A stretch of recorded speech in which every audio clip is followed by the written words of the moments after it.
Welcome to the Interrupted Podcast. We are here to cut through the noise of life to give you the tools and knowledge you need to relentlessly pursue a life of truth, integrity, discipline, and adventure. Consider this day interrupted.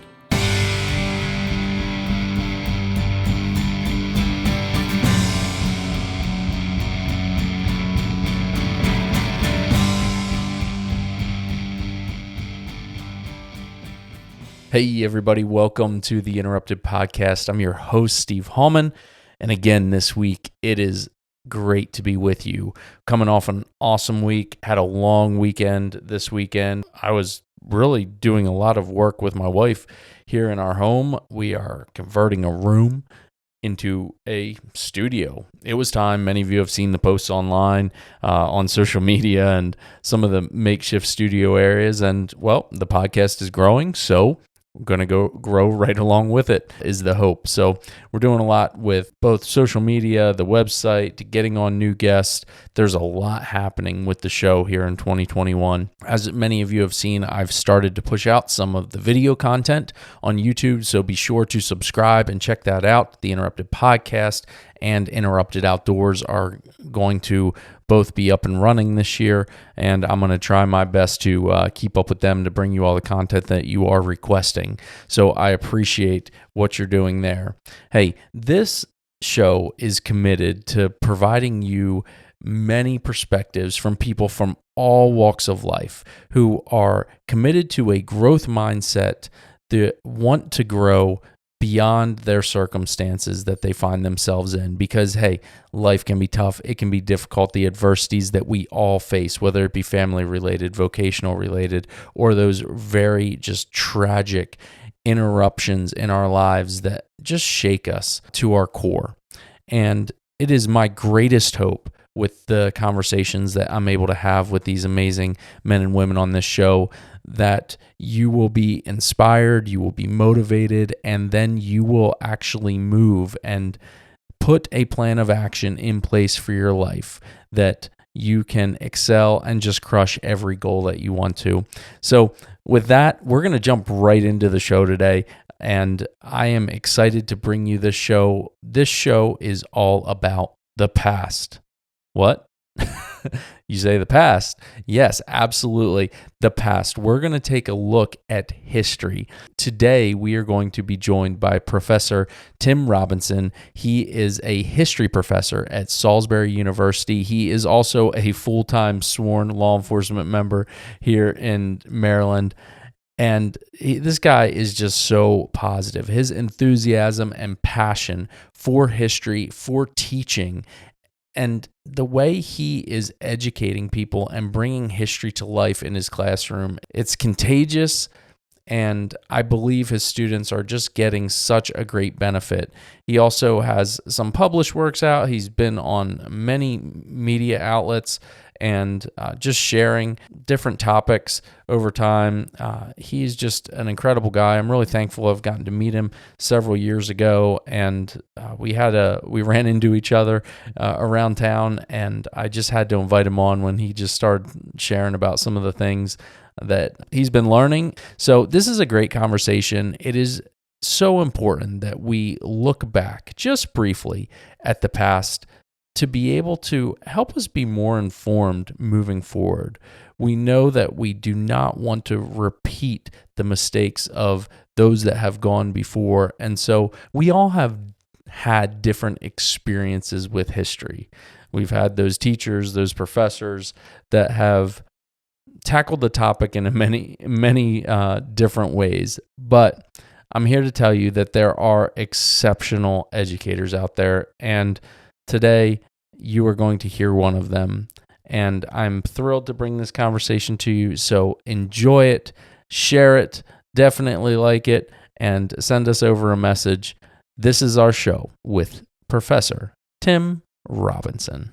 All right, Tim, thanks for coming on the show, man. It's good to have you with us today. Oh, it is great to be here. Thanks for the invitation, Steve. Yeah, 100%. It's cool for those of you that are tuning in. Thanks for joining us. I've been excited for this conversation. We've had a few little conversations as I've been running into you in the community and stuff. And I told everybody that's listening a little bit about you here in the beginning before we got into the show. But could you just give us a little background in terms of where you're at right now? I do want to take a dive back and learn kind of some of your history, but currently just bring us up to speed about what you're currently doing. Well, currently right now, I'm a member of the history department at Salisbury University, where I've been since 2009. Okay. And I teach early American history. And it's actually been a dream come true because I've been fascinated with history. I've loved studying and reading about history.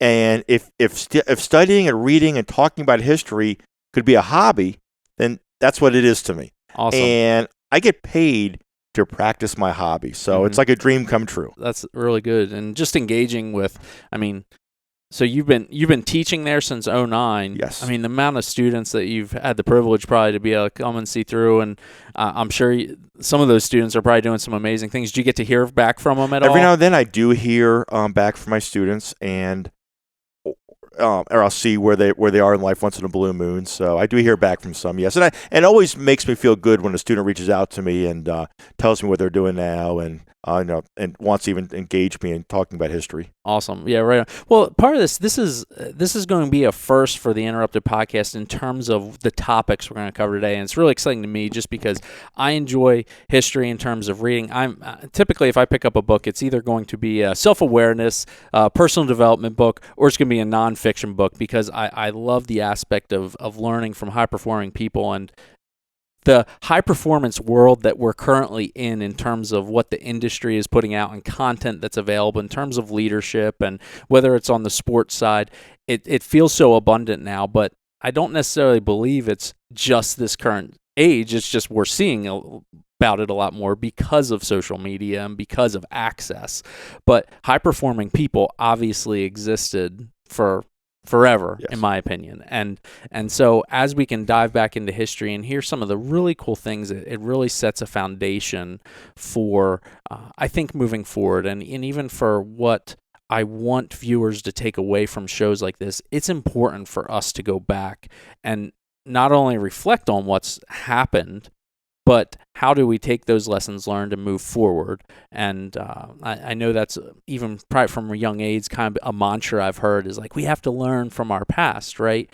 And so if we can take that, put it into digestible formats, have educators that are able to reveal these lessons learned in a really practical way, I think is really important to what's going on, even in our current age that we're living in.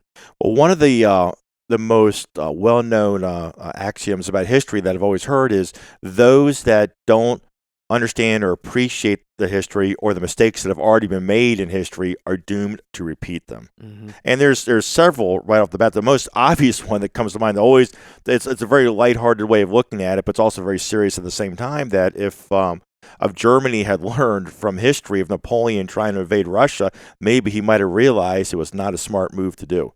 And that's just something we, as historians, we always have talked about. But there's several instances where history seems to repeat itself. And one of the things that I've always had a passion for is, especially with American history, that's my passion. My specialty is early America, colonial America, revolutionary America, and the foundation of our country, what made us America, what makes us Americans, and getting into the mindset of the individuals who crafted the Declaration of Independence, who were there in the Second Continental Congress, who voted to break away from Great Britain at the time, and who ended up writing our Constitution. And getting yourself in the mindset of what they lived through from the period of 1763 onwards to up to into the mid 1770s, 1776, when they finally made that break. So my observation is that right now, because of the current political climate, it almost seems as though there's a newfound enthusiasm for looking at the founders. Now, I would say, and the amount of time that I've been fortunate enough to live on this earth, I've always heard references back to our founders, and maybe it comes back again because of the amount of content available to us. You hear people continually go back to our founders whenever we're talking about the political arena and political climate, and even the division that we're seeing from all people groups. Just take in North America, in the United States, even to mine that down even further, that it's a really important time period to understand if we want to understand what's going on right now. And one of the most interesting things about the Constitution is, initially they weren't going to have a Bill of Rights. The Constitution was the Constitution. The Bill of Rights was almost an afterthought. It was actually put in an effort to kind of calm down those individuals that were against having a strong Constitution. There was a lot of individuals that were worried about an overreach of a government that could be too powerful. Mm-hmm. So that is why they put the Bill of Rights in as an afterthought at the last, not the last minute. It was still a deliberative process. But when you look at the First Amendment and what some of these individuals in the 18th century lived through, I mean, the British would prosecute you for speaking out against the king. You could not do that. When you look at Lexington and Concord, that's why we have the Second Amendment. The Third Amendment, you cannot quarter troops. I mean, that happened in the immediate aftermath of the Boston Tea Party. Great Britain sent a sizable British Army force to Massachusetts to quell the disturbance. And one of the things they were going to make the colonists do was to pay for the support and maintenance and upkeep of these troops. And that's why we have a Third Amendment. And then the Fourth Amendment. I was just reading something just yesterday about, an example of when the British government was trying to combat smugglers during the era of the Boston Tea Party, that era, during the Tea Act times. And they had the authority just to come into your house to look for smuggled goods or evidence of smuggling. Right. So it's stuff like that. That's what these founding fathers lived through, and you can go on and on about guarantee a trial of your peers. I mean, if you, under the government laws are put in place by Parliament and the King, if you were charged with a crime of a serious felony, if it was against the King, if it was against one of his officials, they could ship you back to England for trial. Yeah. And you think you're going to get a fair trial over there? So, and they also, if you were a British official and you were charged with something over here, right? They that same thing, those British officials would have the trial back in England because they did not believe they could get a fair trial over here, and even in this country. So it went both ways. So, right. And one of the things I always like to do to really familiarize my students with the Bill of Rights and the Constitution, how it protects them as individuals, is every semester I try to bring in some really good legal minds, and one of the I think one of the best legal minds here in our community is the Honorable Matt Massarello, our former state's attorney, now a current Supreme Court judge, and I have had him in my class several times to speak to my students about the Bill of Rights, but we go through it all again, and he talks from with a legal point of view, and it's always very well received. Mm-hmm. Yeah, I'm sure. Well, and the more you can digest that information, and I think apply it to the current times, what the founders, the reason the founders put these things in place was to protect against certain things.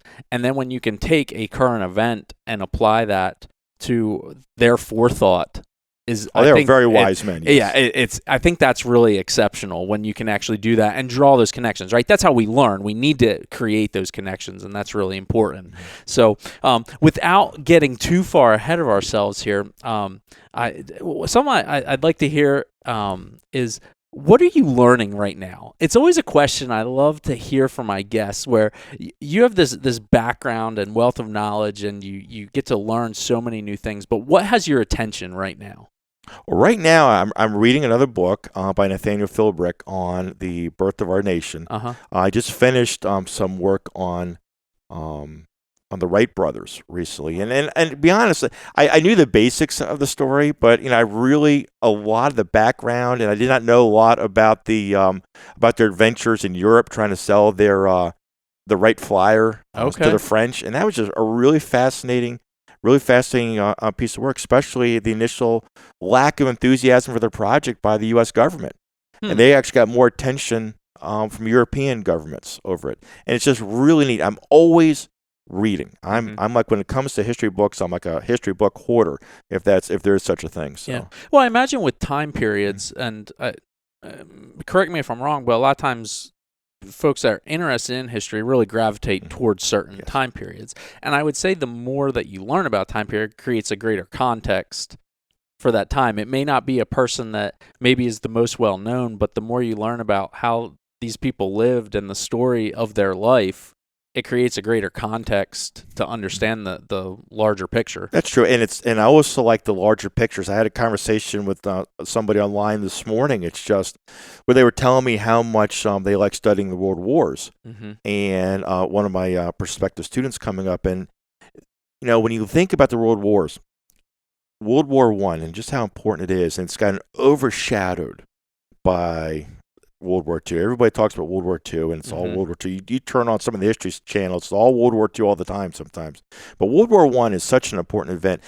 We can trace so many of our world's problems back to World War I. And the reason I say that is because World War I laid the seeds for the Second World War, both and mainly how the war ended and where everything was left standing. Even General Pershing said when World War I ended the way it did, what are we doing? We're going to be back here in 20 years. What were some of those specific catalysts that you think led to, or that commentators can create that correlation to World War II? Oh, they're easily. When you look at, if you've ever had a chance to study the Treaty of Versailles and how it ended, the whole mindset of the victorious Allies after World War I was punish Germany, make Germany pay.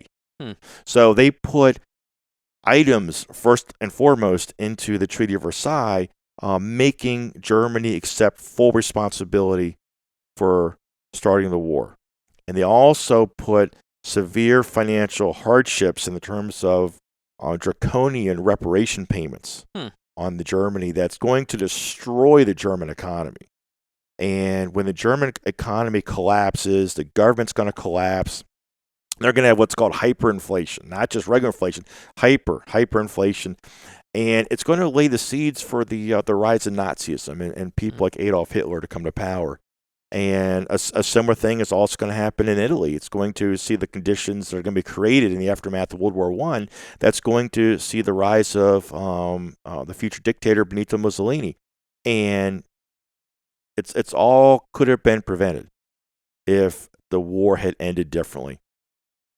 We're going to learn our lesson after that, because after World War II, it's going to be totally different. You're going to see things, the Marshall Plan, in terms of trying to fix Germany, fix Europe, rebuild Europe, to try to. Do you think the minds of that time at the end of World War II, was there any voice that they were seeing the writing on the wall, or was it something where we can easily kind of have that 2020 vision and say, oh, now I see it? Or were their minds actually? I really think there was a totally different mindset. It was 180 degrees. And again, one of the biggest proponents is people like George Marshall and President Truman, who were very much about trying to help Europe.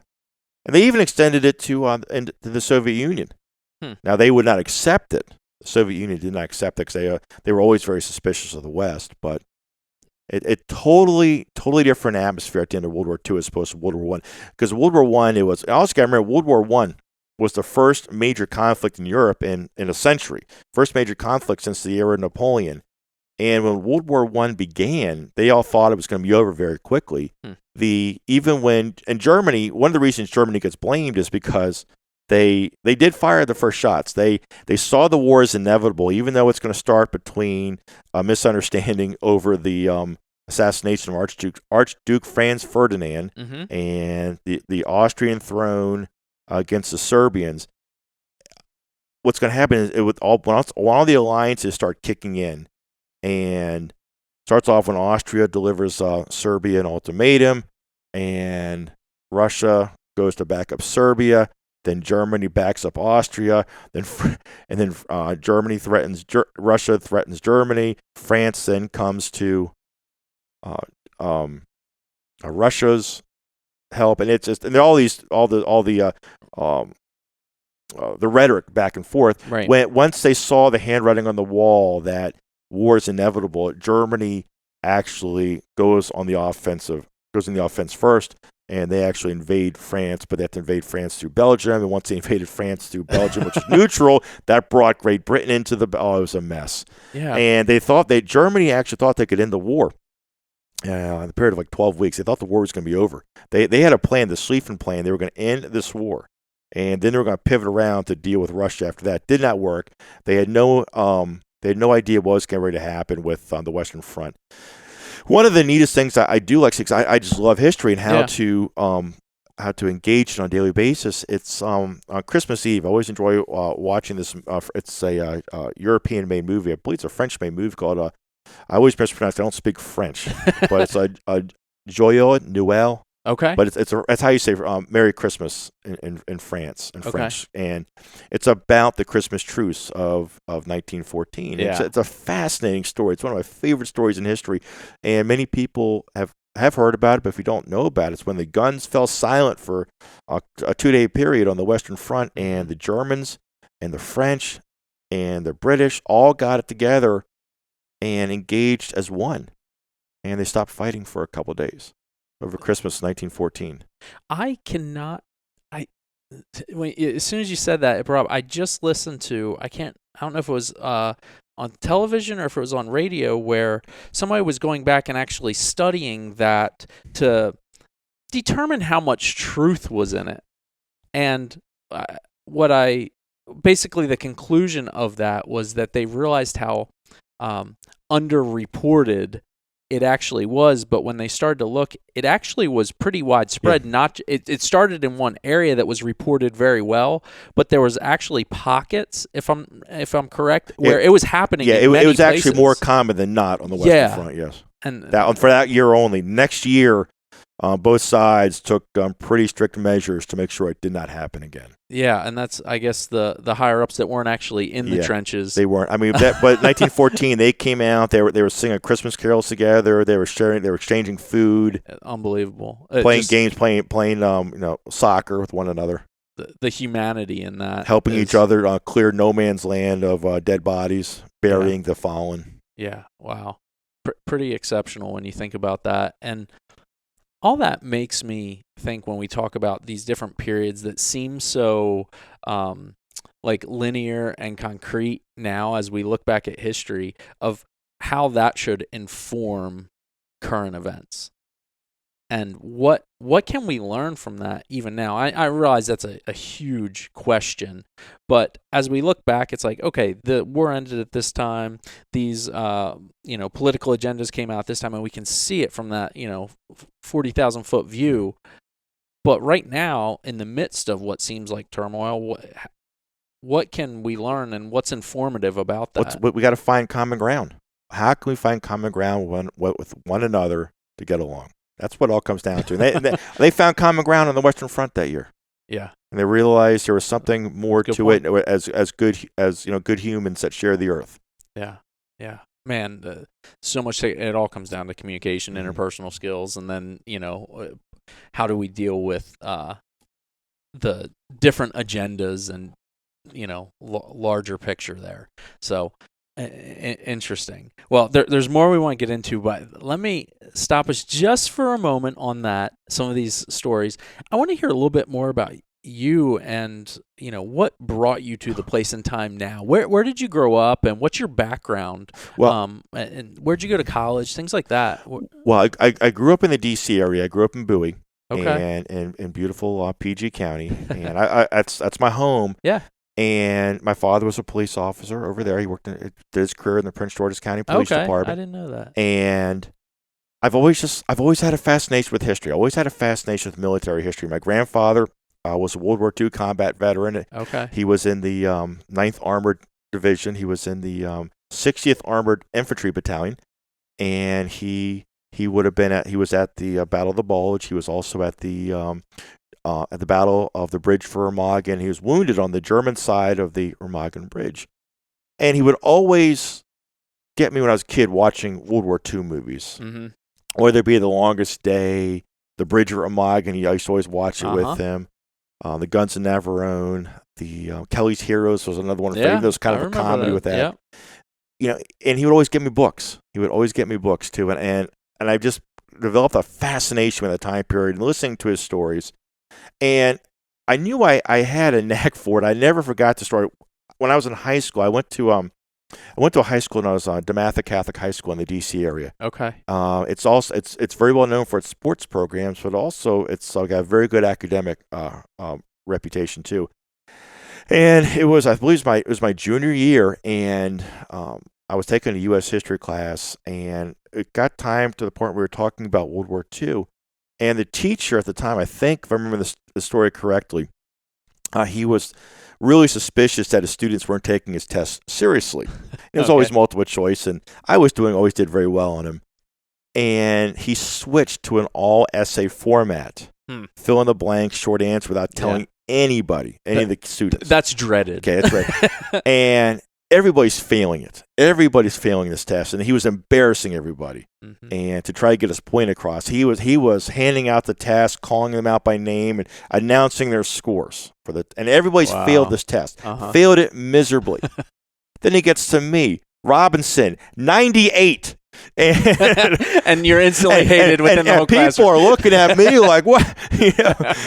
And that's and I've always felt a knack for it. And when I was looking at colleges, and I just could not get, I wasn't that impressed with trying to pick a college. To be honest with you, it seemed like any college would do, and I hate to say that. And my dad had heard good things about Salisbury State University. Right. And so he drove me out here one day, and I still remember that day clear as a bell. We came out here to look at the campus, and I met some people here, and I looked around, and I says, you know what? This is a good place. I think this will work. So I went to Salisbury, and I started studying. I was fortunate, very fortunate. Some of the professors I had some of your locals around here may know a professor named Ray Thompson, who was a legend in the history department at Salisbury University. I was so fortunate not only to get him as a professor my first 2 semesters. It was totally at random. I ended up with him my first semester. I was also able to get him to be my advisor when I decided to be a history major. So I was able to word the question in a way that almost made him enthusiastic about offering to be my advisee, be my advisor, and I'd be the advisee. Because I still remember when I went to go take the paperwork to the history office, the administrative assistant there said, "Oh, he's way too busy to add on another advisee." So Dr. Thompson promised me, said he would. So okay, and it's great. It's and I took a lot of history classes, and there's some great professors there. I studied under both the Heidlers, Tim Miller, Norman Johnson, Dr. Barry.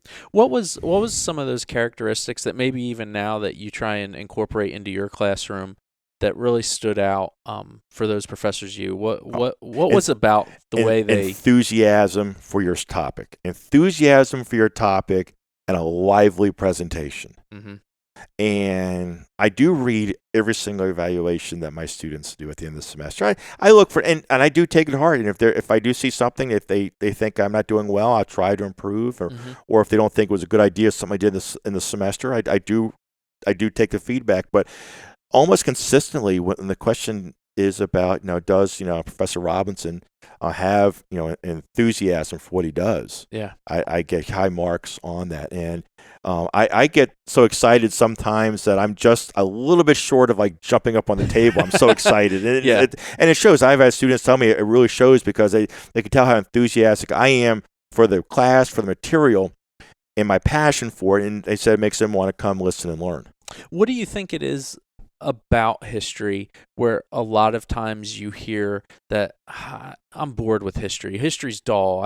You get that Yeah, I remember that. Yeah, I remember that. You got to have a teacher that makes it exciting and teaches it in a way that's different. And I always joke around. You can always, what's the in Ferris Bueller's Day Off? The teacher in Ferris Bueller's Day Off, and he gets up there. Anyone? Did it raise? Did it lower? Talking about the terror fact, and it's not me. I mean, I try to engage my students. I ask those overhead questions. I look for participation, and I always learn every student's name, so I can call on students by name. I think that impresses them, and I know their names. I call them on my names, and I can always tell when they're not there. And I'm always thinking of new things. And if I see something that, especially in real life, that relates to something we're doing in class, I'll always share that. And even things I share with, like today, like this week we're coming up, we got 2 big anniversaries in history. And I'm a big buff about the space program. And this week, on Thursday, is the anniversary of the Challenger explosion. And Wednesday is the anniversary of the Apollo 1 fire. Okay. So they're back to back. Just by coincidence, they're back to back on the calendar. And so I will always share stuff with them, and then I always look for new stories, even stuff that's outside of the scope of what we're doing. I'll find something like when what is her name? When Katherine Johnson. Yeah. When Katherine Johnson passed away, she was the person who was the focal point of that movie, Hidden Figures, which was a fabulous movie. It was a great movie. That is probably one of the 5 best movies that I've seen in the last several years, and I watched every time it comes on TV. But what was it that stands out? That was it was just how well the story was done, and about these ordinary individuals, how they rose up and overcame the other challenges about being African American and not being fully accepted. They got past that, and how important they were to the manned space program. Well, Katherine Johnson died last year. Okay. She died. So I was able to share stuff with that. So I told my class, I've got to share this stuff with you on this, because it was just such an important class, even though it's not germane to what we're talking about. Just stuff you need to know about people like this. Yeah, absolutely. Those specific figures that stand out. What are some of? I'm not going to ask you for your favorite or the best, but what are a couple historical figures that really stand out to you? That if you had to tell our listeners, hey, you got to hear about this person, you got to hear their story. Is there anyone that comes to mind? Oh, there's a lot of people that kind of remind me. Where do I stop? I mean, off the cuff, colonial period, you got people like John Adams. I mean, John Adams and what he did in the Second Continental Congress to drive the motion for independence. He had probably more to do with steering the Second Continental Congress towards independence than any one individual. And Thomas Jefferson, Alexander Hamilton, of course, George Washington. I mean, these people were in uncharted ground. They're doing things that nobody else had done before. Then you look at people like Andrew Jackson. The one thing about Andrew Jackson, he was a little bit rough around the edges. How so? I mean, it was just he was our first president from west of the Appalachia. One of the things that people were afraid of him. People said he was an outsider. He was a dangerous man. He definitely had some different ideas, but he was a proponent of keeping the Union together, even though he's a Southerner. He was a very strong president, and he was our first really strong president. Okay. Prior to him, most of the presidents were kind of like a caretaker, making sure the ship was being steered. Okay. When it had to be steered. Andrew Jackson actually created the mold of that first president. So is that where you see a lot of?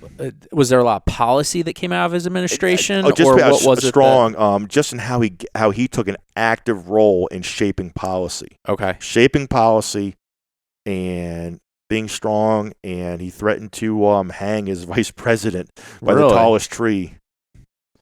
Vice President John C. Calhoun.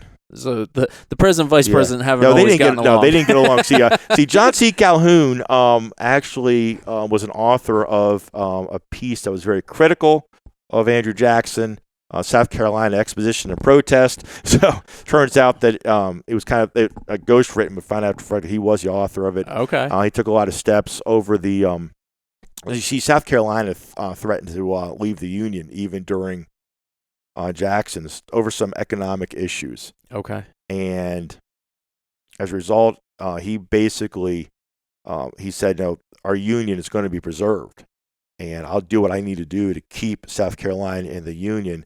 And basically intimated that he was going to hang his vice president from the tallest tree that he could find. Wow. If he had to. So it's actually a pretty interesting story. Yeah, he ends up, and as you might expect, he won't be as vice president for very long. So he'll be replaced. They had a major falling out, and wow. So incredible.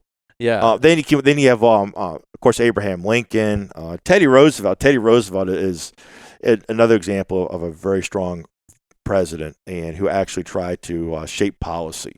Okay. Teddy Roosevelt. Then in the FDR, even though and FDR was a very strong president who shaped policy. And the one thing I like about FDR was he understood the idea of trying to be as positive with everything. It's not that he took steps to fix the Depression. Okay. And he really didn't. What he did was he gave America hope. He was a very positive individual whenever he spoke on his fireside chats. He gave Americans the idea that tomorrow is going to be a better day. Interesting. And he led that way. And that was where his leadership came in. Well, and what's interesting about that's a really cool point where I feel like in many cases I hear people be very dismissive of hopeful conversation. I don't want to just call it rhetoric.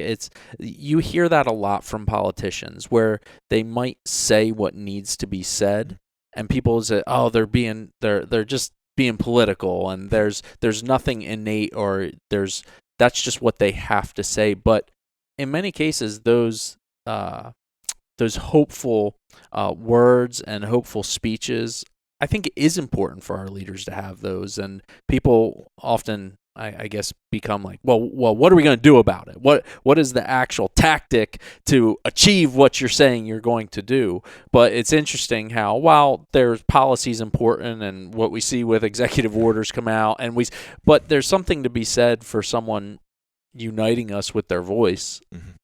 I think that an air of being positive is very important, mm-hmm. and to give us hope that tomorrow is going to be a better day.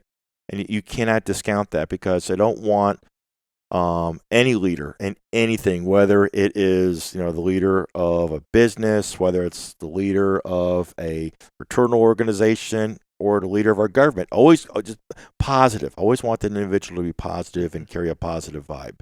Yeah, 100%. And why shouldn't we worry right now with history in mind? Right now, 2021 is volatile. I mean, we can already go to specific incidents, whether we talk about the election or the Capitol, or we talk about just the cities nationwide that we're experiencing right now. Why shouldn't we throw our hands up and say all is lost? Because you hear that. Yeah, because there's always going to be a better day. There's always going to be a better day. And we look in history, there's always been riots, whether they've been civil rights issues, whether they've been issues over the draft. And a lot of people don't know this. I mean, they talk about the draft riots during the Vietnam War. Mm-hmm. There were draft riots during the Civil War. So there's always been something that's going to cause anger or angst amongst the community, and they're going to react negatively.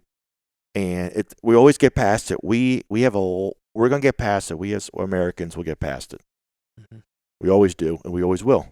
Yeah. No, I believe that as well. And it's difficult to see that, or even that optimism in many cases is, I feel like, dismissed by so many people. And I feel like you have to do that, because the alternative isn't instructive, and it's just destructive. It doesn't go anywhere. It's going to eat you up inside, and it's much easier to look at that glass as half full than half empty. Yeah. 100%. And unfortunately, a lot of people only focus on that it's half empty. And that's a problem, I think. I think if more people looked at it as half full, we might be a better place. Well, and I think that's why a conversation like this is so important. As we even just give these little snippets of different events over history, it's how we can lead into what we're experiencing as a nation now and apply some truth and experience. Our nation has quite a bit of experience for being so young. And that in and of itself, I think, is really unique and really interesting of how far we've come in such a short period of time. Because people, you look at Europe and any of the dynasties even, and you look at us 200 some years old, and we've been through a lot as a nation. Well, it's fun. When you talk about stuff we're going through, about all the debate over the electoral votes, and I'm pretty familiar with what happened in 1876 with the president debate over between Rutherford B. Hayes and Samuel Tilden of New York. And Samuel Tilden, it was going back and forth, and it all came down to Florida. It's like, and they made a deal and over who to award these disputed electoral votes to, and then it all came down to the Congress having to create a commission to figure out where these electoral votes were going to be awarded to. And they ended up awarding them to Rutherford B. Hayes, and it gave him an electoral majority of 1 and allowed him to be the president. But, there's a lot of debate as to whether or not he actually did win. Do you have any, I don't know, I don't want to get too specific if it's not your expertise. Can you explain a little bit about the electoral votes and that system? Well, the reason is the Founding Fathers, when they set this up, they actually did not believe that the common person was qualified to vote for president of the United States. That's in a nutshell. They believed that the electors would be more familiar with the candidates, and they would be the ones that were best to make the selection. When George Washington was put forth to be president for the first presidency, there were 69 electors, total of 69 electors between all the 13 states. And all 69 electors selected him. Okay. And he was only president to this day. He's been elected with 100% of all the electoral votes. And the electoral system has been in place since day one. And the electors for a while, for a few decades, were the only people that voted. There was no direct election of electors, and that starts to change after in the 19th century. And by the time that Andrew Jackson is elected, that's another thing that makes him very popular. Is most of the states by this point are actually doing direct election of electors. Okay, which meant that you, if you're going to the ballot box, you would go in your state and actually select somebody within your state to serve as an elector, and then those electors would make the decision. But that didn't occur because initially in the first few decades, it was only the electors that were casting the votes for the president of the United States, and then they started allowing the individual states to within those states to select their own electors, the residents of the states. So even in the beginning, were there brought in? Was there a popular vote cast at all at that time? Not initially, not for president. Not for president. Okay, I don't think I knew that initially there was no popular vote. There was no popular vote for president initially. It was just the electors. Huh. You as a private citizen did not get the opportunity to vote for your elector. And again, this was an experiment to do something like this. That's almost terrifying when you hear it that way. Everybody else in 1789 had a king or a queen. Yeah. So, and it's also remarkable. George Washington could have made himself king if he wanted to at the end of the American Revolution, and it was actually remarkable that he gave back his sword and he actually went home. And here's another little history factoid that I love sharing with my students and other people. Do you know who he gave his sword to? No. The President of the United States. Yeah, did you know there was presidents of the United States prior to George Washington? See, George Washington is the president as we know it. Okay. He is the president as we know it. There were other men who basically had the distinction of being the head executive, and they were called like the president of the United States in Congress, and they were basically the head congressman, almost similar to almost like a prime minister. And there were several people that held this for different terms of office prior to George Washington. And there's one individual who, as many people said, if anybody could really be called about who is the first president, it's a guy named John Hanson. Really? Who is right here from Maryland. He's from Oxon Hill in PG County. How about that? Yeah, he actually was the first person who could claim to be independently elected as this character, as a title president of the United States in Congress, and served out his full term. No way. A guy named John Hanson, yeah. And he would sign bills and everything. So there's a little tidbit for you to bring up in a conversation. A little tidbit, yes. So George Washington is our first president under the system that we adopted with the Constitution. Okay. Got to remember that the American Revolution ended. It ended in 1782. Mm-hmm. Okay. George Washington's not inaugurated till 1789. So what happened in that 7-year period? Who ran the country? There were presidents. Wow. And what was under the Articles of Confederation? Yes. And that once, what was the catalyst then in that period that basically turns everything over and the electoral system comes about and this vote is cast? What's kind of that turning point? What do you mean? Point? Why did we adopt the Constitution? Yeah. It just wasn't working.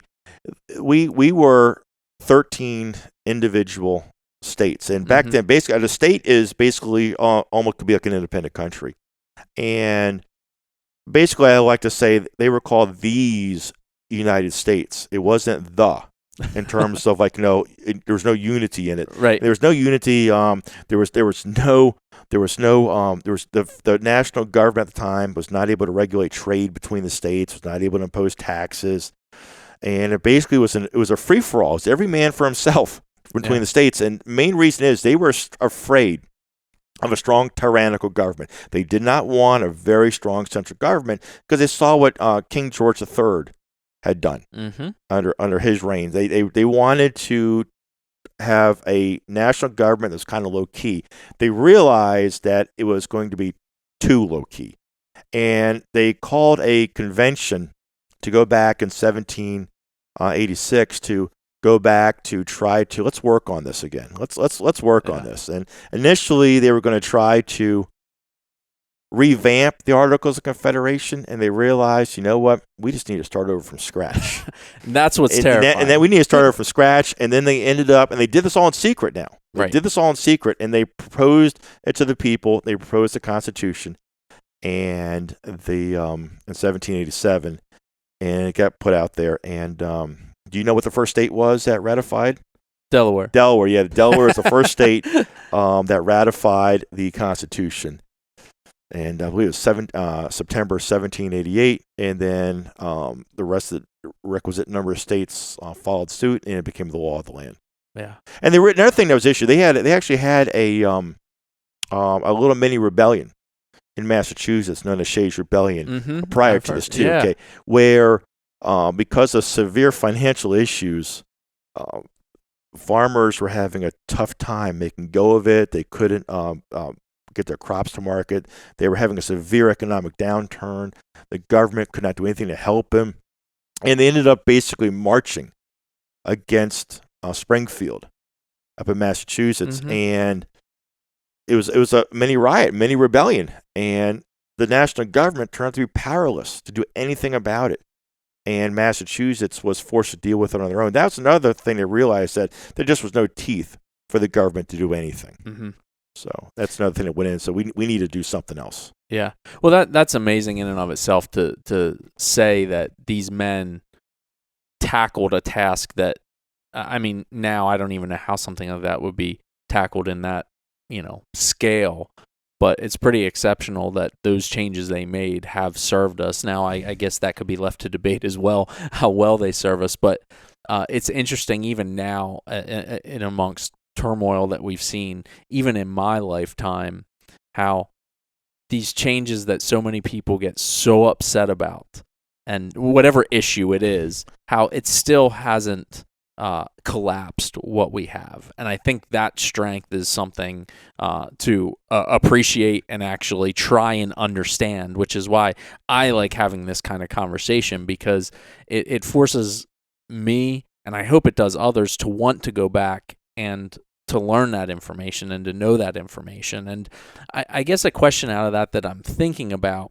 is, for someone that's not reading and learning and getting their information from any of the socials or the nightly news, what's a starting point for Americans to learn about some of this stuff, or how do we digest history? Because there's so much of it. It's so overwhelming to think about. I want to learn more. Where do I start? What would you suggest to someone? Well, everybody's got to find an area of history, one that they like. I mean, me, Roman history is not my bailiwick. I know some of the basics, and, right? But old ancient history is not my strong point, and I don't see myself going to Barnes and Noble and buying a book on ancient Egypt. It's just not that it doesn't interest me. It just doesn't excite me. It's not my strong point. Now, for me, Barnes and Noble is my favorite store on earth, and I can go in there. It's like, I'm like a little kid going into a toy store. Yeah. I head straight for the history section, and I look, I want this one, I want this one, I want this. Now, are you looking for well-known stories, or do you like to mine down into that unknown fact? Both. I'm looking for both. And some of the really mundane stories you get, especially in military stuff, some of the stories that you can get are really, really neat. The one of the things I just was watching on TV just yesterday, and it comes on TV every now and again, is it's hard to believe it's almost 20 years since it came out, was a Band of Brothers. Yeah. And I can't find many people that have not seen that miniseries. Yeah. And it's one of the amazing. best things I've ever seen. And I think about the young men who went to war in World War II and what they lived through. Right. And this is one of my favorite stories about history. I got to tell you about this. Yeah. And for anybody who out there is a Band of Brothers fan. Right. So I was in Philadelphia several years ago with my son and his Boy Scout troop. And I was also a scout leader for a while. And being involved in the Boy Scouts, one of the things we do with those kids is we take them to different areas, not with a reasonable distance, to learn about history. We've camped actually on the battlefield at Antietam. We've gone to Gettysburg. We've hiked Gettysburg. We've gone to Chancellorsville. We've gone to other places, to Annapolis, to D.C., to Baltimore. But we've taken him up to Philadelphia twice, and both times we went. And I don't know whose bright idea this was, but no, I joke around about that because I kind of laugh. We gotta laugh about it now, right? But it is a rite of passage in the Boy Scouts to go camping in the snow, and until you go camping in the snow, you don't really understand what cold is. And we went camping up there. New element of survival. We went camping. We've done it twice. And so we had so much fun once. We did it again a couple years later. We went camping in this. We got a place where we could camp not too far from Valley Forge. And we get there, and we had to move snow away so we could set the tents up. And it never got above freezing the whole time we were up there. So, but anyway, what I'm telling this with the story is, after we spent a day hiking Valley Forge, and that is just an impressive place to go when you look at that, because Valley Forge is so important to us as our history, the American Revolution. We went to Philadelphia the next day, and we just toured Philadelphia, Independence Hall. We're going to get a twofer about what it was during the birth of our country. Huh. So we're walking down Chestnut Street. We're all minding our own business. Right. And I see this gentleman standing on the corner. And I'm guessing he's probably in his early to mid-80s. Mm-hmm. And I noticed something about him. He is wearing like a bomber-style jacket with a huge insignia on the back of the 101st Airborne Division with the Screaming Eagle. Mm-hmm. So I get up closer to him. And then I read he's got a name monogrammed on his jacket above his chest. And it says Babe Heffron. Wow. And I was like, oh my gosh, this is one of the real Band of Brothers. And I'm like, excuse me, sir. Yeah. I probably need to talk to you. Yeah, it says, can I say hi to you for a second? Sure. I really think that's a really cool jacket you got. He says, thank you. Tom Hanks bought us all these jackets after we finished shooting the series. Oh, my goodness. I'm going, oh, my gosh. I almost told the rest of the kids, you can ride along here. I'm going to stay here. Several hours. And here's the funny thing. If we had been 15 minutes earlier, we would have also met Bill Garnier. Really? Both Bill Garnier and Babe Heffron both lived. They were both widowers. They both lived in Philadelphia together. Not together. They're near each other, and they had both gone to mass. They would go to mass every Sunday morning together. This was a Sunday morning, and they finished mass, and they were both waiting for their rides to pick them up. But Bill's ride had already come, but Babe's ride either was running late or hadn't showed up yet. So it was my good luck and our troops' good luck to meet Babe Heffron. Wow. And I'm sitting there talking to this American hero. Yeah. Right off the bat, I'm talking to him, and I'm telling him about, man, it's what I knew about the 101st Airborne Division, about them jumping into Normandy and Operation Market Garden, and how they were at the Bulge, and then finally ended up storming up in the Berchtesgaden. And he looks at me and he goes, man, you're a really good American for knowing your history. And that's a heck of a compliment. Yeah, this is a heck of a compliment coming from some guy that jumped out of a perfectly good working airplane under fire at about an altitude of maybe 1,000 feet. Yeah, odds were not good for him. No, and calling me a good American. I mean, it was a moment that I will cherish forever. Now, he has since passed on. He passed on a couple, because we're losing. There's only, I think, 1 or 2 members of Easy Company still left with us, but it's just. That is a moment that I will forever cherish. Just bumping into Babe Heffron totally by chance on the street in downtown Philadelphia. Yeah. And I don't know who was more tickled, me, being the huge history buffs, reading all the books and seeing the miniseries, right, or Babe, because I recognized him, right, and just for who he was, the sheer interest that he took in somebody else. And he was so tickled with us. Matter of fact, he's obviously prepared for this, because he had pictures of himself in these little black and white cards in his 19 uniform dated. I think they were dated 1942. He'd already autographed them. Best wishes, Babe Heffron. So he handed out a couple of them. Of course, I got one. I've got it at home. Oh, that's awesome. Autographed picture of Babe Heffron in his service uniform. Yeah. No, men like that have must be celebrated because of, what they meant to so many back then and now. It was a citizen army. It was a citizen army of just average, everyday men who were called to serve. Yeah, that sense of duty and responsibility. Beat back not only the Germans and the Italians, but also the Japanese and the Pacific.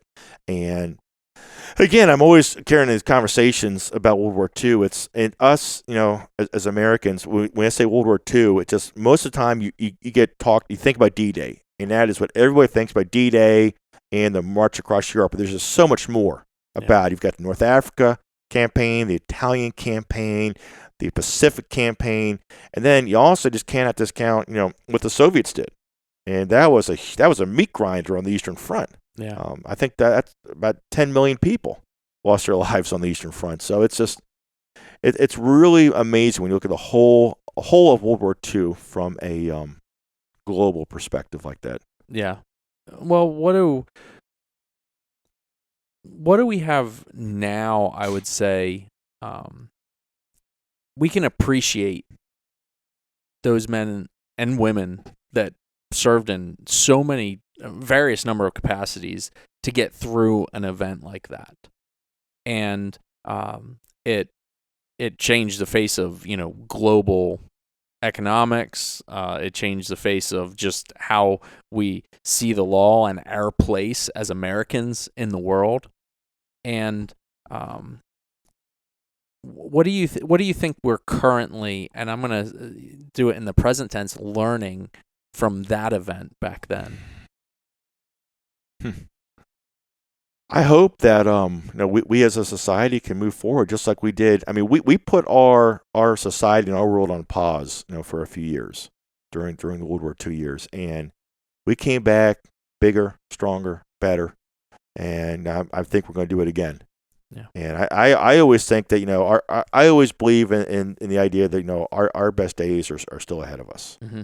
So, and it's only going to get better. So we always might have some temporary setbacks.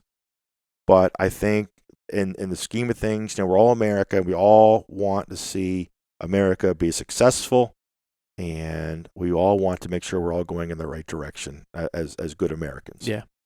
This may be a bit of a softball at you, but the split nation we have right now,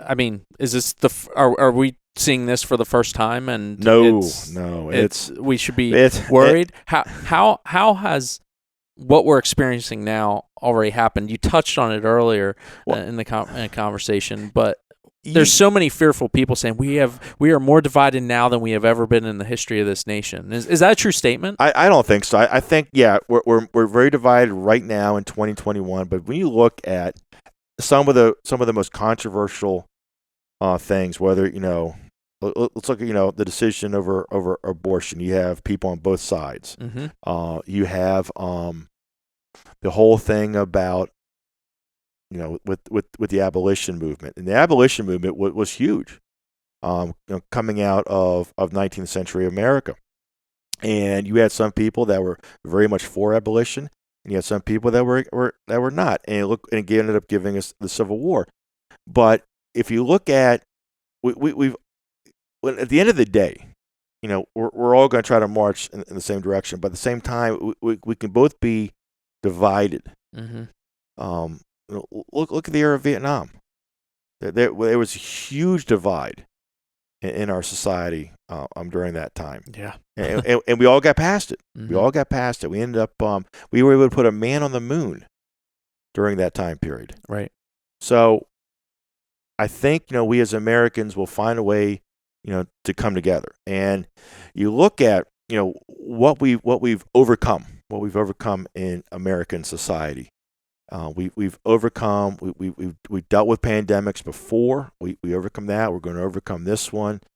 We were able to overcome the scourge of slavery back then. We were able to do away with slavery, and we were able to pass the 13th Amendment, and eventually pass several amendments dealing with civil rights. Then you had the civil rights legislation of the 1960s. But there's been times where we've seen a lot of division, but we've always managed to circle back around and get past it. Yeah. What is the pulse of our nation's next leaders that you get to teach? What are you seeing in your experience and what you know of what these kids are coming in the classroom? It feels weird for me to say kids to them, but they're adults that they are going to be leading companies and our nation with this as their foundation for that the thing, early adulthood. Yeah, what concerns me the most is the lack of knowledge of history. And thinking that when you look at the problems we're dealing with in 2021, and they look at it, oh my gosh, we're dealing with. They don't remember that we've been dealing with some things for 200 years. Mm-hmm. And we've always had problems. We've always had crises. We've always had controversies. But I find it because when I see students, when I talk with students, that I'm just not sure they don't put the emphasis on teaching history that I would have seen when I was growing up. And I'm really surprised about some of the history that a lot of students just don't know. Yeah. And they don't realize the trials and tribulations that our country has been through and has successfully overcome, and we're going to overcome again. And they think that what we're going through now and what the talking heads and the pundits are telling them about is this is all new stuff and uncharted ground. It's not. It's stuff that we've been dealing with for centuries. Yeah. Well, how do you deal? We just have different ideas how we're now sharing it with stuff with the internet, and the 24-hour news cycle. Nonstop. Yeah, we were talking about that earlier. Absolutely, that's constantly. Do you? There's more talk, I feel like, and maybe this is another one of those that it's not new. It's always been around. Do you feel any pressure in terms of what you're teaching and you're trying to keep your views out of it? Because there's something subjective about history, and because it was told by someone, unless you have a first-person source, but you're still getting their experiences. And so I'm trying to get I remember a history professor was the lover of Howard Zinn, and everything that he put out, and what we would say, I guess, that how popular history has gotten it wrong. And maybe that's not how things actually were, whether you go back to Columbus and everything that surrounds Columbus, and, were we told one version of history, but there's actually another version of history.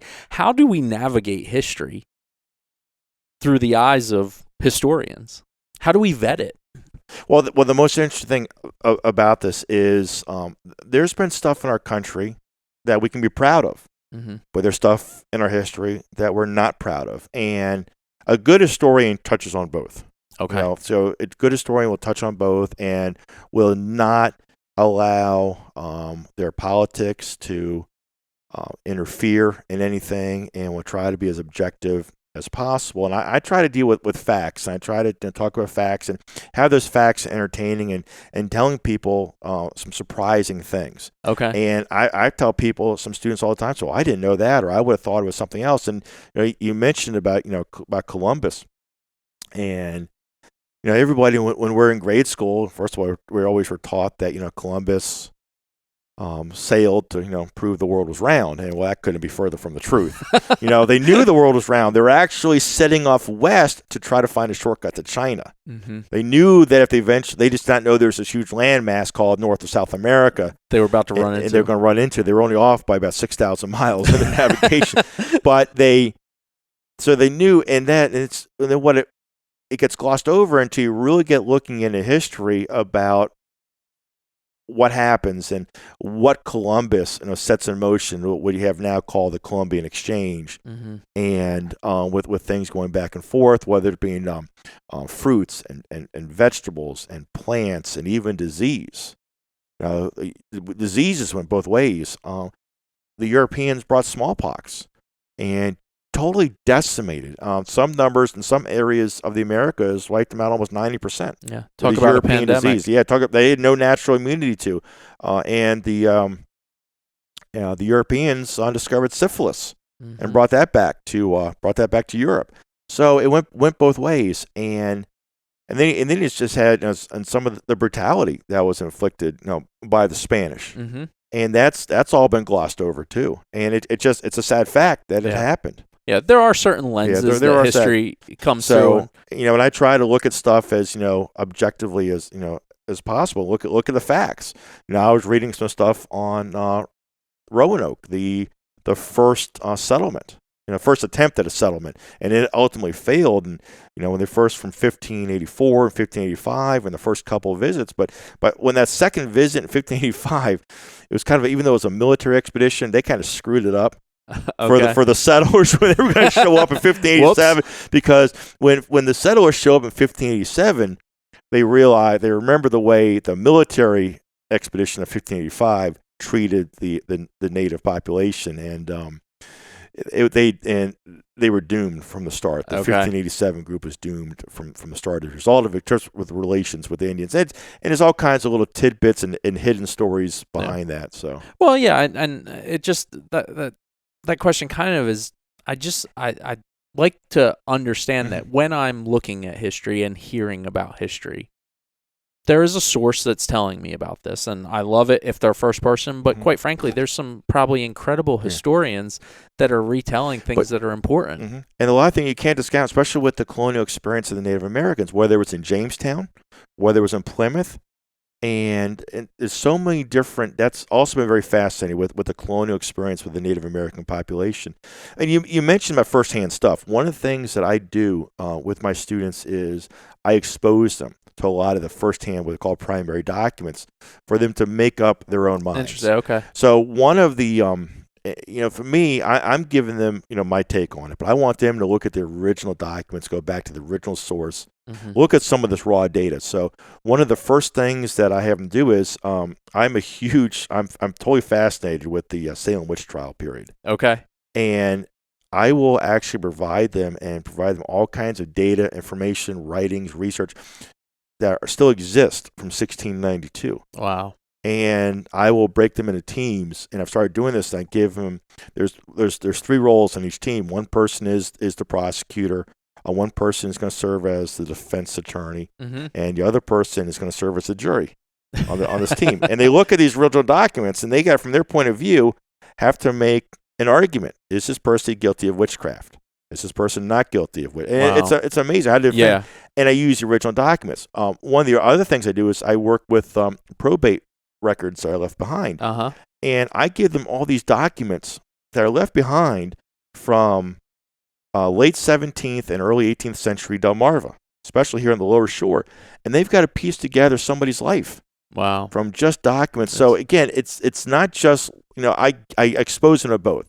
Yeah. So, and I try to give them the best picture, so they become mini historians themselves. I want them to learn how to think historically, to look at these and make their own conclusions. And I also do the same thing with slave narratives too. I also have them look at slave narratives and leading up to the Civil War, because there are what they did was they did this project in the 1930s to part of FDR's program to put people back to work under all the Federal Jobs Acts. They had people going out meeting with former slaves that were still alive and learning their stories. Really? And writing them down. Wow. And it's just amazing. Yeah. Well, and that's become so much more popular with all this, DNA tracking and whatnot that people can do, whatever site someone might be on.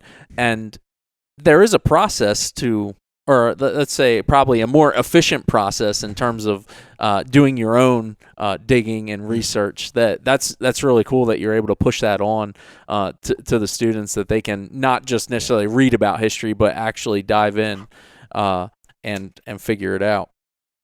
But in some of the lead-up conversation, let's bring it a little bit closer to home, and you were kind of leading there even in what we were just talking about.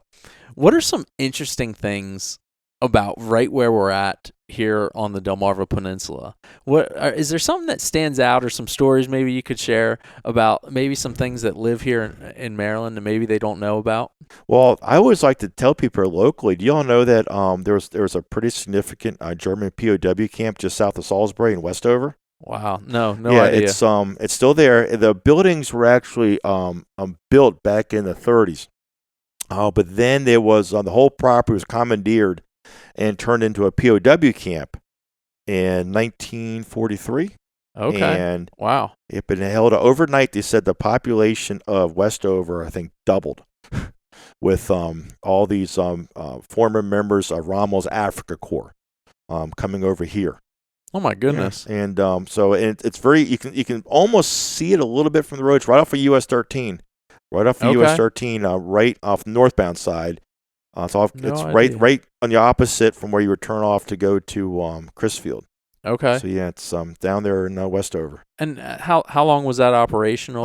Through World War II. It was through the whole. Yeah, the property is all still there. It's actually used as a migrant labor camp today. Okay. The buildings are still there. I've been back there wandering around many times, just looking at it. Wow. But it was originally built. Or it was originally built for another purpose, and it became a POW camp. What was the process in determining those? Would that have been a local legislator? It was actually it was federal property. It was actually a federal work camp. And they just decided that would be. They said we need a place to put these soldiers. They brought the German soldiers and Italian soldiers too. They brought them over here to basically help keep them from getting back into circulation. Wow. And it was keeping them out of the war, and it was depriving them of the use of getting these men back. Keep them over here to the duration of the war. Do you know how big of a population that they saw? Oh, several thousand, about several thousand. Wow. Okay. I'm curious. Are there first-person accounts of these? Yes, I've actually spoken to people. The one person I remember, and any of your viewers might remember, Judge Heyman. Yeah, who used to live around here. He remembers. I remember having a conversation with him because he was a big local history buff, and he remembers going there as a kid. Remembers riding there with his dad and actually seeing the German POWs, and he was telling me some stories about what it was like. Wow! Anybody who lived around here during that time period will remember it. Wow! Yeah, but that's one thing that's been lost. No idea. And here's another thing. I was doing some research for some other stuff one day. I was doing a research project on Delmarva during World War II, and I came across an article about the killer of deputy sheriff in Somerset County. This article was in the 40s, up for parole. And I didn't even know that Somerset County had a deputy sheriff killed. So I went and did some more research into the backstory. Okay. And I found out that Somerset County did have a deputy sheriff killed back in the 1920s. Wow. And outside of Princess Anne. Okay. Shot and killed in the line of duty. Deputy Lewis Dryden. Okay. And at the time period, when I uncovered it, I wrote an article for a local magazine on it. And I remember giving this back during the time period of Sheriff Jones. And Okay. I remember giving it to them because they were unfamiliar with the story because it just had not been passed down. Oh my So goodness! and that's something you unfortunately have been lost. Wow! And I came across recovering. Yeah, and I came across another story recently of the sheriff of Somerset County in the 18th century being killed outside of Seaford. Oh my Seaford. goodness! Now this is interesting because he went up there to collect taxes. Okay. And this area in the Lower Shore was all Somerset County back then. And there's a problem with the map, and there were some people that believed that Maryland actually went all the way up to just south of Seaford, the way the maps were inaccurately drawn. Wow. And he'd gone up there to a resident and trying to collect some tax money because the sheriff was also responsible for collecting the tax. And the guy gets an argument ensued about whether he was in, Maryland or not. For those listening, that's exact miles, probably 20 miles north of the I think it's about 14 miles. About 14 miles. So an extra 4. Yeah. That's a good bit of real estate. Yes. So it was because it was all over where the Nanticoke River was. They thought some of them thought the Nanticoke River was the northern boundary, and so it was just a problem with the maps and the original interpretation of the charter to the Calvert family. Talk about some problems on the shore. Yeah. Oh man, that's cool. That is cool. And I've also done some extensive research also. And again, I love research, and I've done some extensive research on some of the founding fathers of Somerset County. I got to share this story with you. Yeah. So I did some research into a gentleman by the name of Stephen Horsey. He was the first sheriff of Somerset County. Okay. And he is when Judge Horsey was still alive, he was a direct descendant of this individual. Was he really? Yeah, direct descendant of the first sheriff of Somerset County. And was that still when you said Somerset County was much larger? Yeah, Somerset County was all Wacomico, Worcester. So it was all Somerset County. Those lower three counties. Yeah, lower three counties was all Somerset back then. And so I did a research on the life of Stephen Horsey. Right. And my son, several years ago, when he was 16 or 17, was involved in a play down in Princess Anne. And the play was based on the life of the Horsey family. He played one of the roles of the family members in the Horsey family. Okay. So like a good dad, I showed up to go see the play. Yeah. And and there was a woman who actually helped out writing the screenplay. And she had written a book called Make Peace. And she wrote this book, and her name was Jeanette Dunard.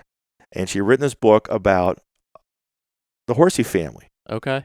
And she was selling copies of her book. And I never met her before. Right. And I happened to pick her book. I'm looking at the back, and I look at her source list, and who's her sources but me. How about that? Because I wrote probably I probably wrote the only ever biography that's ever accessible of this guy. Okay. And I said, hey, I want to introduce myself to you.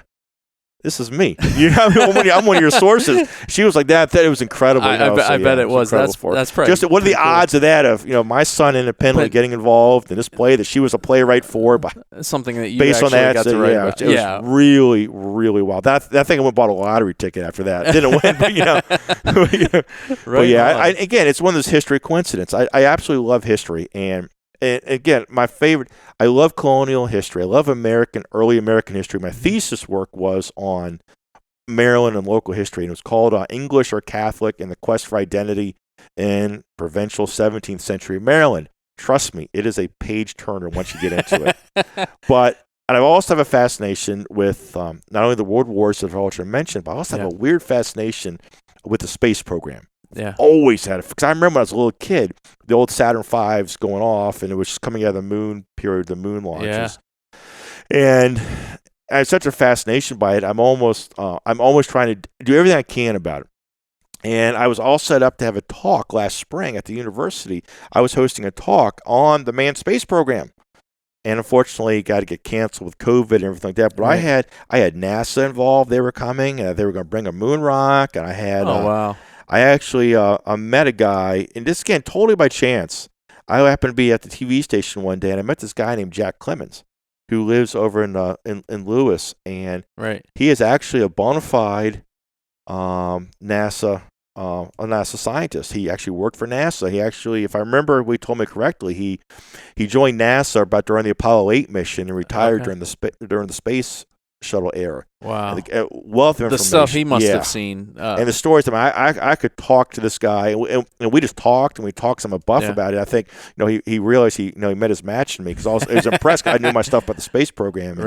And it was just impressive. Of course, he was going to be one of my main speakers. And then I've met a couple other people since then that, there's people that are actually still hands-on, that are still with us and still living locally. Well, and part of what I love about, this type of media is, and what I want to do, I want those stories to be told, because there's so much to be gained on more than just the information. But every day we're losing these stories about local history, about foreign history, the personal stories, even in my own family, that with the death of some relatives have lost some history that I wanted documented.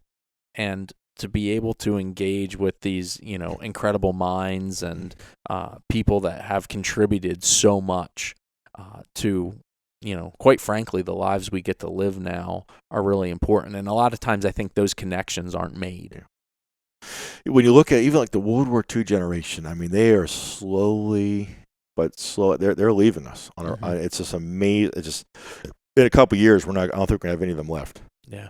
It's really sad, because that is going to be, and it's sad because I remember when they said the last World War I veteran had died. I could see in the next few years we're going to tell us the last World War II veteran has passed on, and that generation is going to be gone. Yeah, absolutely. No, it's difficult to think about that, and we need to appreciate it while it's still here, because I'll tell you, and this is firsthand experience, the second you miss out on that information, it is... You wish you had that day back to sit down and talk with that person and learn. Every chance I get, if I see somebody wearing a shirt or a hat, if I think they're from the generation, I always say hi to them, thank them, and just if I get a chance to talk to them, because you cannot not have that one-on-one. That's great. And going to places like the Smithsonian, it's again, it's like when I go there, I can spend all day in those places. Right. And I haven't been in a couple of years, but I've dragged my son to a lot of those places. And he like, my kids like history. And I want to share that this is a neat story. You remember several years ago we had the earthquake. Yeah. Oh, I know exactly where I was standing. Well, I'm going to tell you where I was standing. So I was actually in the Smithsonian. Where are you really? I was in the American History Museum, and I was looking at the Battle of Baltimore. They was new segments. I specifically went there because they put the Star-Spangled Banner flag back on display after its refurbishment. Okay. So I wanted to go see it again. I wanted to see the display, and I'm actually looking at they have a diorama of the bombardment of Baltimore when the building started to shake. And I'm sitting there thinking to myself, wow, the Smithsonian has really, this is really, authentic. They're really making me feel the bombardment of Baltimore right now. How about that? That's where I was. And I'm not making this up. And then I went out, I left the little exhibit area, and I realized that people are panicking. Yeah. And I look up, and the security guards are up on the second level telling everybody to evacuate the building. Emma, this is not good. That's an eerie feeling. And as close as we were, we were right around the corner from the White House and all that stuff. My first thought was terrorism, that there's been a major explosion somewhere. That's how violently the building shook. Wow. And I got outside, and there's sirens. But I did not know what was going on until finally somebody called me. I wonder if I heard about the earthquake. And I'm like, wow. I felt it. I'm here in D.C. I didn't hear the I was earthquake. closer. Somebody from Salisbury called me. I said, I'm a little closer than you were. It was just the slightest bit of movement. I'll never forget. It was the weirdest sensation. It was. It wasn't. Yeah. And I almost, it wasn't that violent shaking that you hear about, and obviously we don't experience them very much here in Maryland. But anyway, well, no, that's an interesting place to be, without a doubt. Well, in thinking about our conversation we're going to have today, what have we missed? What do you? Is there anything that you'd like to touch on to let our listeners, just have a glimpse of? One thing I want to mention is I just talk about my history background. Is I was fortunate to do a a semester abroad in Europe where I studied World War II. I studied under a guy by the name of Dr. Oscar Lanson, who was, at the time, he was with Elon College. Now he is with the University of North Carolina. Okay. And it was a fabulous trip. And I went to England, France, Germany, Belgium, and Holland. And so I saw things over there that I've never forgotten. And talk about seeing history firsthand. First of all, the whole premise of my trip was seeing World War II from the European point of view. Mm-hmm. So getting out of that American-centric view of World War II. And because this was 1993 when I was over there was a lot of veterans of all those other countries that were still with us. I was able to meet with. So I was able to meet with veterans. Wow. From Germany. I was able to meet with veterans from England. One of the things that really stuck with me was I was able to meet with veterans of the French Resistance. I was able to meet with veterans of the Dutch Resistance. And I remember the veterans of the Dutch Resistance, they did a presentation for us, I believe it was at Anne Frank's house. And stuff like that I'll never forgot. I was actually able, I don't know how many people that teach World War II and talk about it can say that they took a tour of a concentration camp that was led by a former prisoner of that said concentration camp. I went to Sachsenhausen outside of Berlin, and the gentleman who took us on a tour was a former prisoner there. It's just you cannot get that from watching a documentary or reading a book. So that's that firsthand. Yeah, and I think that's like, if you want to learn history, go experience it. You know what I mean? That is so critical. Even when you think about young children and taking them to these places, you know, for the few hours they might get to be a part of that or experience that, because there is something novel and exciting about putting yourself in the exact place that these giants of history actually were. I was talking to I was talking with my children just last night, and we are talking about the horribleness of Hitler and the final solution. And I actually was in Wannsee, Germany, at the where the site of the Wannsee conference. I've actually stood in the conference room where Adolf Hitler and his henchmen made the decision to go forward with the final solution. Wow. And just knowing that I was in the presence of evil like that, it still, to this day, sent chills up my spine knowing where I was. Yeah. And one of the neat things I never forgot was they had a ream of cloth already had the stars, the gold stars that are printed on them that had not been used on display. The actual authentic, stars from that time period that they made the Jews wear. Oh my goodness! And when you look at what they went through and what we helped save, we helped save Europe. Mm-hmm. My goodness, yeah, that's I want to keep it positive. So, but I'd be curious. I don't necessarily want to ask you this on the political side, but how do we appreciate the bad history? How do we've seen all the statues and things removed from popular places. What's a perspective to be able to navigate that? Do we want to throw that away? Do we want to appreciate it? And you don't have to necessarily comment about where it needs to be placed, but why do we need to look at even the bad? We need to remember. The thing about it is, even if it is bad, we need to somehow remember what happened so we don't do it again. Mm-hmm. That's first and foremost. And, the big debate is, should they be in a place of honor? Yeah. Or should they be in a museum? Yeah. What's celebrating? Yeah, what's celebrating them? Maybe some of these things, maybe the better off is, I'm not an advocate of getting rid of them. Yeah. But if somebody, maybe there's some things that are better put in a museum. So, but don't get rid of them because you never want to forget. It is for good or bad. For good or bad, it is our history. Yeah. For good or bad. So, and you got to take the good with the bad, but try to figure out, what happened. To learn what went wrong, and let's learn from the history, Yeah. so we don't do it again. Yeah. Progress happens because progress of these failures. Yes, exactly. Like it doesn't happen because we have victory and get it right on the first try. Yeah, and at times it does remind us just how far we've come as a society. Yeah. You know, we've come quite a way, and a lot of people don't realize just how far we have come. Yeah. No, absolutely. And understanding that things need to be important and things need to be sacred, and we need to hold on tight to these things. I think that's why so many Americans just felt so taken back by the events at the Capitol. And whatever side politically you fall on, there's something just in you. It's like, man, that really hurts as a nation that our own people did that. Now, our own people have done bad things to the United States before. And we also have, media spin that gets put on everything, and you're trying to understand what happened. And a lot of places, our only sources, Facebook and the nightly news and whatever, and it's just hard, but something just didn't feel right about that. And so, how do we move forward in even these current times? And I mean, history was just made, whether we like it or not, and how will that be remembered? And well, we've got to remember it so we don't do it again. Yeah, that's first and foremost. But we all need to find out.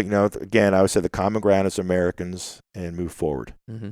Yeah, having discussions and discourse in a way that I always say, and a thing that my listeners have heard me say is every conversation needs to be improving your relationship with that person, even if there is one side of dissent or disagreement. You have to improve it. I mean, have you ever seen that picture? There's a drawing that occurred, and it's in the history of the caning of the senator on the floor during the debate over the slavery. Yeah, I mean, there have been fist fights and canings between senators, and they've broken out into fisticuffs under a different time, and we've had ugliness. Yeah, and we got to remember these things. Yeah, so we don't do it again. Remember how far we've come. Right. No, that seems to be the common thread that you keep coming back to, and you have to realize. And so, and it said if we do not know our history, we are doomed to repeat it. Yeah. And if we know our history, we know the good things and we know the bad things, we can know, well, we know that didn't work, so let's not do that again. And unfortunately, sometimes when people, do something bad, a lot of times they're ignorant of, what happened. They did not know. And that's been tried before. It didn't work, or this is what happened. So yeah. No, there's a lot to be gained, and well, how do the listeners connect with any of what you're doing? Are you still publishing any work? Are you still, or somewhere you even mentioned the work that you did locally here, the writings, are people able to engage with anything that you've published or put out there? I haven't published anything like that recently, but I mean, just look, I've been fortunate enough to do a couple things on local media and through the university. Fantastic. But like I said, I did have a big talk that was going to be open to the public that was planned for the spring. I was really excited about gearing up for it. I'm hoping that we can do it in the future, and those kind of things are open to the public. So anybody can come to the university. It's a public institution. Yeah, absolutely. Well, and any final thoughts before we finish up? Just that history is fun. I think history is fun, and if you have the right conversation with the right person, it can be fun. Yeah. But what happens again is but as I said earlier on this episode, what kills it is when you get that teacher from Ferris Bueller or anybody. Did it raise, lower? I mean, we get something like that, and you laugh. But I mean, we've all had teachers like that. I've lived. We've all had teachers like that at one point, because just like anything else, there's good teachers, there's great teachers, and there's bad. And I've been fortunate to have some great teachers, and I can go on and on.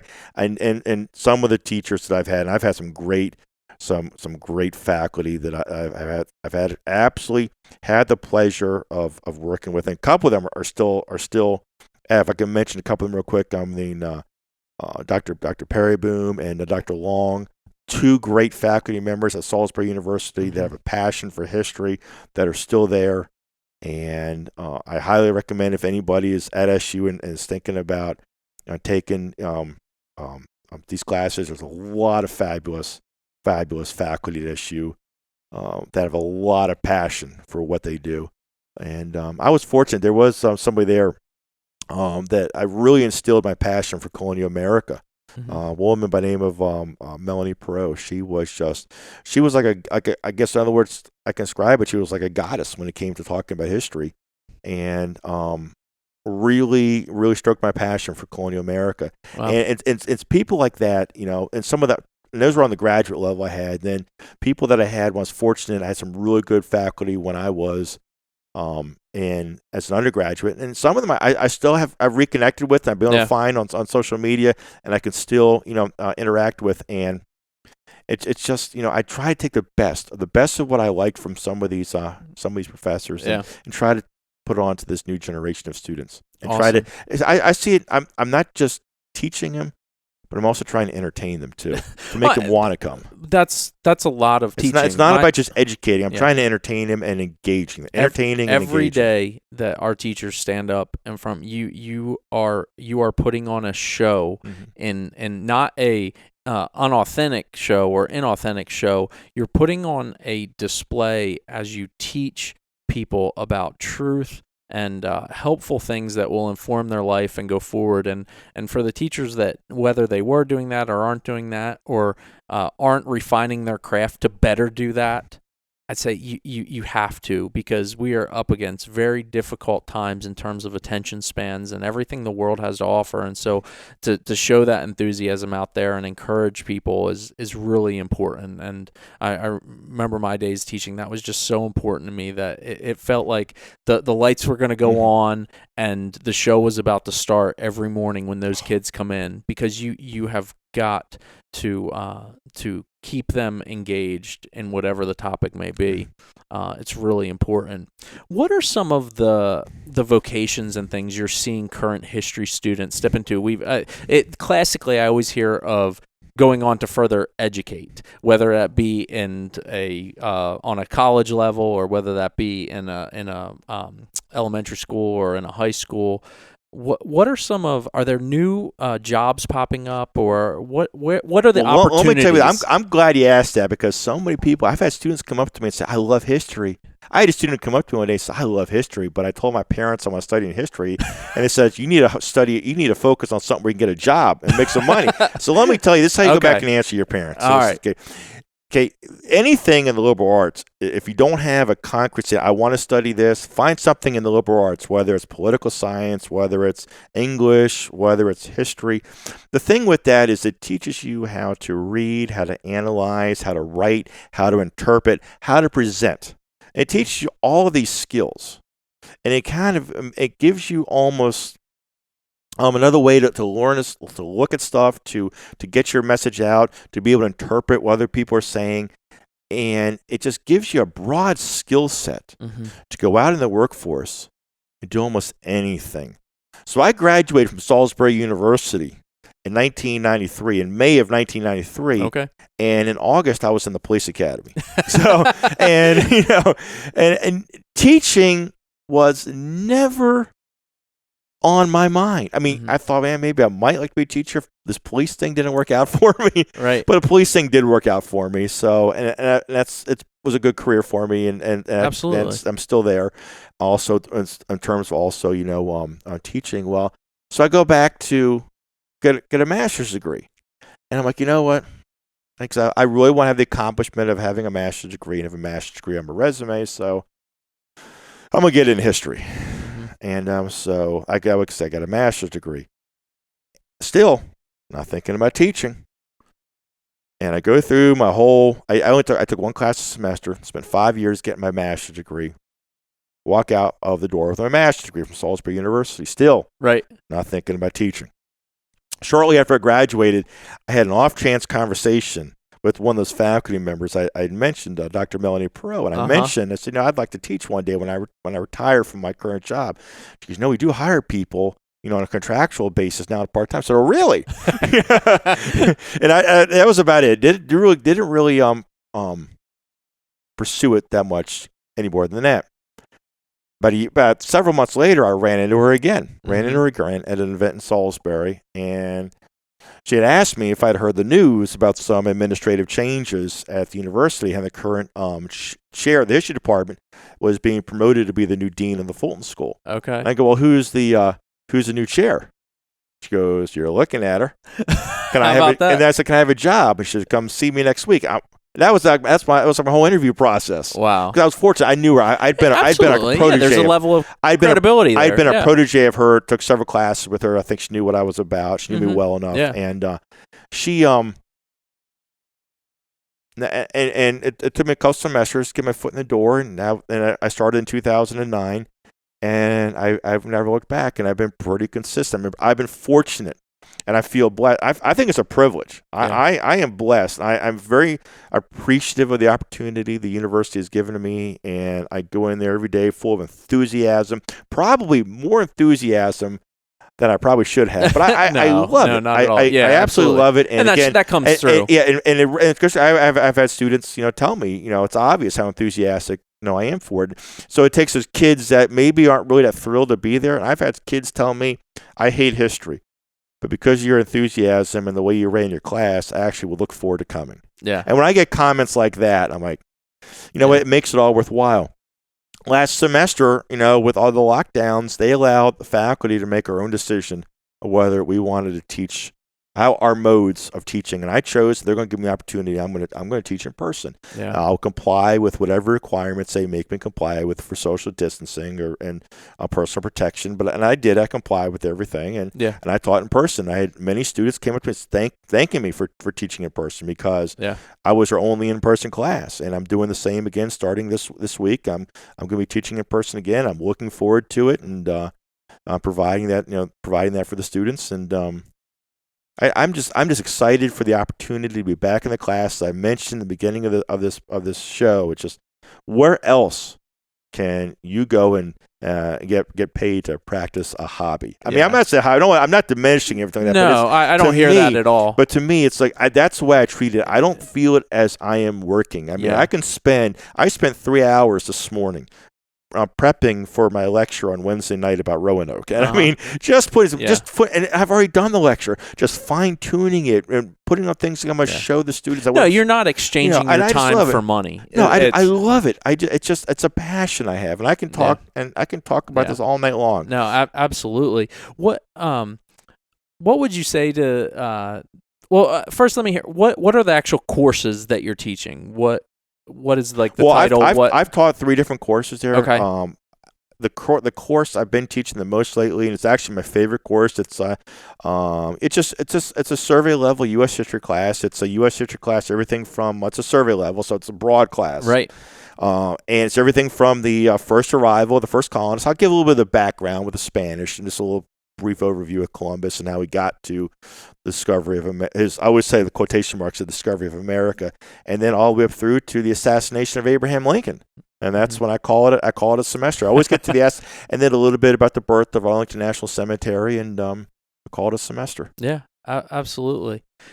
And finally, what would you say to that student who's thinking about taking your class or another class at Salisbury? What would you encourage them in, and what should they be looking towards to sit into your classroom? Well, if you're looking for an enthusiastic, passionate professor, you won't come to me. So I'll leave it at that. But I do make them work, and I do hold them to a standard. But I have a high percentage of students that do well in my class. Awesome. And the only students that I fail are the students that give up. I will not allow students to fail unless you give up. And unfortunately, that happens. Yeah. Yeah. No, that's a as long as they don't give up. As long as they don't give up on me, I don't give up on them. Tell us. I gotta give you. I should have done this at the beginning. I gotta give you a chance to plug the university. Tell the listeners that, because this hits everyone in the United States, and we have some listeners even abroad that have been tuning in.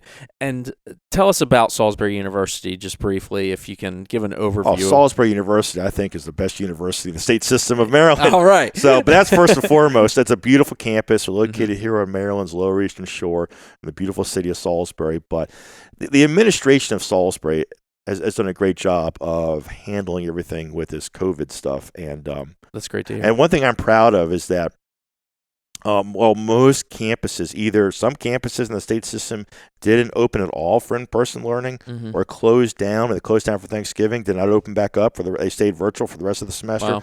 Salisbury University is the only campus in the state system of Maryland to open back up for in-person learning after Thanksgiving last semester. So yeah, kudos. I was one of a very small number of state faculty members that were still teaching in person between Thanksgiving and the end of the semester. Yeah. I did it, loved it, had no issue with it, and I'm looking forward to doing it again this semester. And you had students showing up.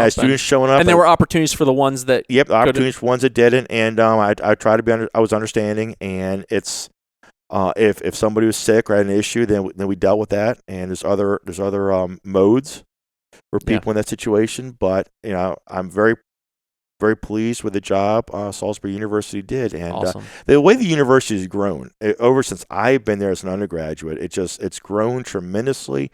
The amount of offerings and technology that campus has, and I just can't say enough good things about Salisbury. It's not a little school anymore, and it's actually, I think, one of the premier schools in the state system. It's a good combination. It still has that small school feel, even though it's not exactly a small school anymore. Well, the amount of growth I've seen since being in this area, and I came in this area in 2007, and it's just, I feel like it's exploded since then. It has, and a lot of it's due to the previous president, Janet Dudley Ashbach. She really oversaw a lot of the growth, and my hat's off to her for what she did with that.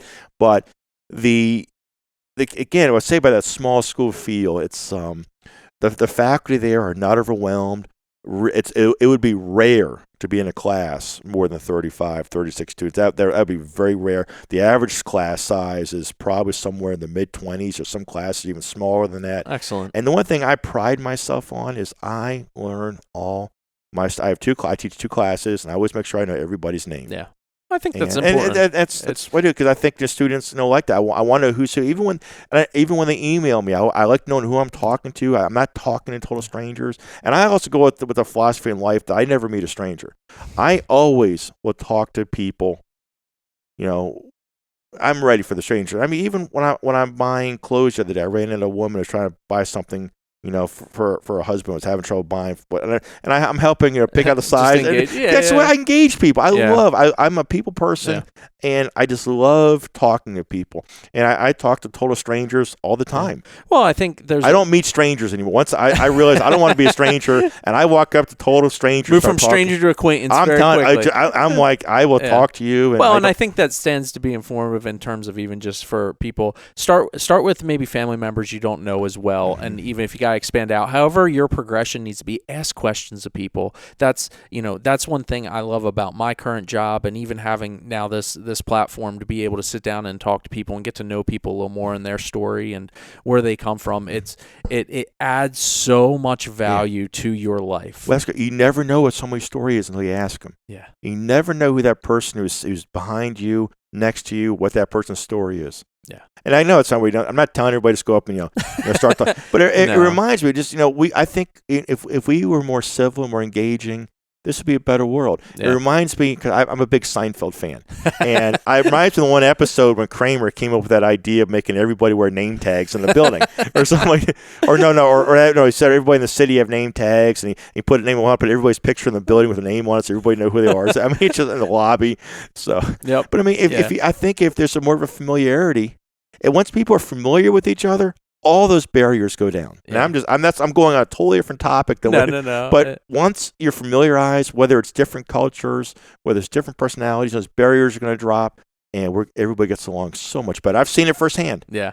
Awesome. Well, Tim, I think that's an awesome place to wrap things up and stop. So I can't thank you enough for sitting down with me this evening and just walking through some of these really important topics and the broader scale of just history in itself. I want our listeners to take some time, even if it starts as something that's you're just committing to. Maybe it's not your passion, and that's okay. But there's still it stands to reason that there's a lot to be gained from learning from the larger events and the people that have gone before us, and I value it in what I am able to glean from it and learn from it. So I appreciate you and everything you're doing at the university, and look forward to hearing more about everything going on. I'm hoping to come back one day. Yeah, absolutely. So if there's something real specific coming up, maybe a specific event, maybe we can tune in and do something. I'd love to dive in more to the space stuff, because it seems like it's exponentially expanding again. We are planning a return to the moon. Yeah. And if we ever do get that big talk off the ground again, we've postponed it, and just keep on going. It was coinciding with the 50th anniversary of the explosion on Apollo 13. Mm-hmm. That was the night I was giving the talk. So we still have some more time, because maybe I'll coincide it with the 50th anniversary of Apollo 17, which is the last manned space program. Wow. Which will be in which will be next year, which will be this time next year. Okay. So that might give me some more prep time to pull it off. So that might be Very realistic. Good. Well, I look forward to being a part of that. If you have it, I'll definitely be in the audience, because that's a really interesting topic to me as well. My family, my daughter, my oldest daughter, she's just absolutely mesmerized by the astronauts, and just I'm blown away constantly. She wants to go on and see if they put a new video up and see what's going on in the space station, and so it's neat to see that newfound interest in it. In the younger generation, and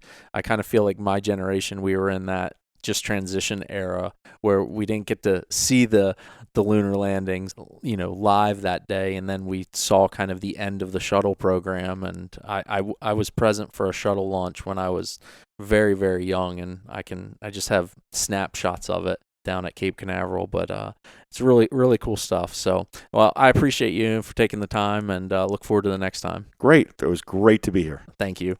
And there you have it. There's our show with Tim Robinson. I hope you enjoyed that. I hope you learned something. I hope that those few stories that Tim was able to share with us maybe resonate with you, or cause you to want to go dig a little deeper and maybe discover some history of your own. So thank you for tuning in today. Be sure to reach out, tell me what you thought of the show, and share it. Pick one person you know. Just copy the link, send it over to them, have them listen to it, tell them subscribe to the show. We got some amazing shows coming up here. The next 2 shows I'm really excited to bring you. You will not want to miss them. When you hear who is coming on the show, you will be blown away, much as I was, as I got to sit and have the conversations with these incredible, high-performing people. So with that, I appreciate you. Thank you for taking the time to listen to the show and allowing me to interrupt your day.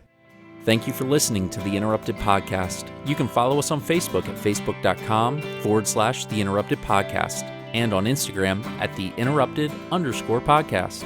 Be sure to subscribe and leave a rating and review in order for us to continue to spread the word about preparing for and embracing life's interruptions.